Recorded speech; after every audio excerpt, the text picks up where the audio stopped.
নমস্কার বন্ধুরা। জীবনে টাকা, সম্পদ এবং সমৃদ্ধি কে না চায়? আমরা সবাই চাই আমাদের ভাগ্যে প্রচুর অর্থ আসুক, যেন আমাদের সব চাহিদা পূরণ হয়।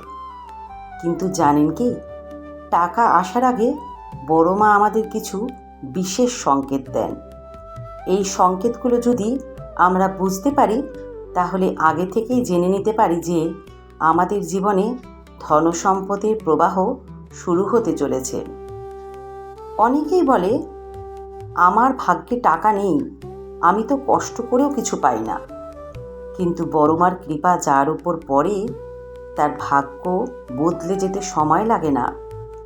আপনি যদি এই ভিডিওটি দেখছেন, তাহলে ধরে নিন বড়মা আপনাকে কিছু জানাতে চাইছেন।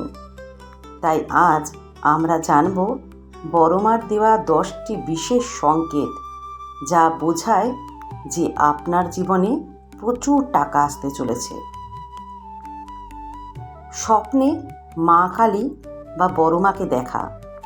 আপনি যদি স্বপ্নে বড়মাকে দেখেন, বিশেষত যদি তিনি আপনাকে কিছু দিচ্ছেন বা আশীর্বাদ করছেন, তাহলে বুঝবেন যে আপনার অর্থভাগ্য উজ্জ্বল হতে চলেছে। সংকেত নাম্বার 2, অজানা উৎস থেকে টাকা পাওয়া।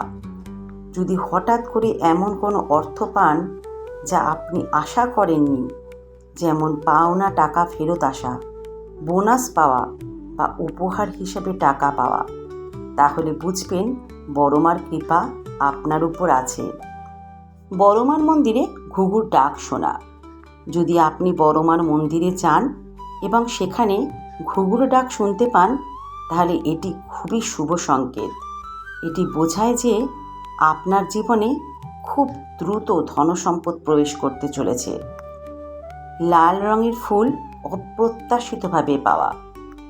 যদি আপনি হঠাৎ করে লাল জবা ফুল খুঁজে পান, তাহলে বুঝবেন বড়মা আপনাকে আশীর্বাদ দিচ্ছেন। এটি আপনার জীবনে অর্থ প্রবাহ বৃদ্ধির লক্ষণ। বড়মার কাছে কিছু দান করার পর ভালো কিছু ঘটনা। যদি আপনি বড়মার মন্দিরে কিছু দান করেন এবং তার কিছুদিনের মধ্যেই ভালো কিছু ঘটে, যেমন চাকরি পাওয়া, ব্যবসায় লাভ হওয়া, তাহলে বুঝবেন মা আপনার দান গ্রহণ করেছেন এবং আপনাকে ধনসম্পদের বর দিচ্ছেন। সংকেত নাম্বার 6, হঠাৎ করে সিঁদুর হাতে লেগে যাওয়া। আপনি যদি হঠাৎ করে দেখেন যে আপনার হাতে সিঁদুর লেগে গেছে, বিশেষ করে বড়মার সামনে, তাহলে বুঝবেন মা আপনাকে প্রচুর ধনসম্পদের আশীর্বাদ দিচ্ছেন। সংকেত নাম্বার 7, বড়মার নাম মুখে নেয়ার সাথে সাথে বাধা দূর হওয়া। যদি আপনি কোনো বড় সমস্যা বা বাধার মধ্যে পড়েন এবং বড়মার নাম মুখে নেওয়ার পর দেখেন যে সমস্যার সমাধান হয়ে গেছে, তাহলে বুঝবেন মা আপনাকে আশীর্বাদ দিচ্ছেন এবং আপনার ভাগ্যে প্রচুর টাকা আসতে চলেছে। সংকেত নাম্বার 8, কোনো কাজ শুরু করার আগে বড়মার ছবি সামনে আসা। যদি আপনি কোনো গুরুত্বপূর্ণ কাজ শুরুর আগে বড়মার ছবি বা মূর্তি দেখতে পান, তাহলে বুঝবেন আপনার কাজ সফল হবে এবং এতে প্রচুর অর্থ আসবে। সংকেত নাম্বার 9, বড়মার মন্দিরে যাওয়ার পথে সাদা বা হলুদ প্রজাপতি দেখা। যদি বড়মার মন্দিরে যাওয়ার সময় আপনি সাদা বা হলুদ রঙের প্রজাপতি দেখতে পান, তাহলে এটি খুব শুভ লক্ষণ। এটি বোঝায় যে মা আপনাকে প্রচুর ধনসম্পদের আশীর্বাদ দিচ্ছেন। সংকেত নাম্বার 10, বড়মার মন্দির থেকে আসার সময় মন আনন্দে ভরে ওঠা। যদি আপনি বড়মার মন্দির থেকে ফিরে আসার সময় মনে করেন যে আপনার মন খুব হালকা এবং আনন্দময়, তাহলে বুঝবেন মা আপনার মনোবাঞ্ছা পূরণ করবেন এবং অর্থভাগ্য বৃদ্ধি করবেন।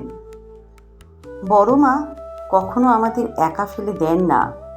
তিনি সব সময় আমাদের জীবনে উপস্থিত থাকেন, শুধু আমরা তার সংকেত বুঝতে পারি না।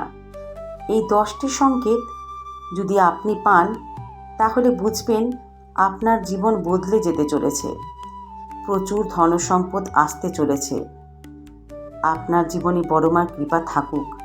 আপনি কি কখনো বড় মার কোনো সংকেত পেয়েছেন? আপনার জীবনে কোনো অলৌকিক পরিবর্তন এসেছে কি? তাহলে কমেন্টে আমাদের জানান। আর এই ভিডিওটি যদি ভালো লেগে থাকে তাহলে লাইক, শেয়ার আর সাবস্ক্রাইব করতে ভুলবেন না। জয় বড় মা।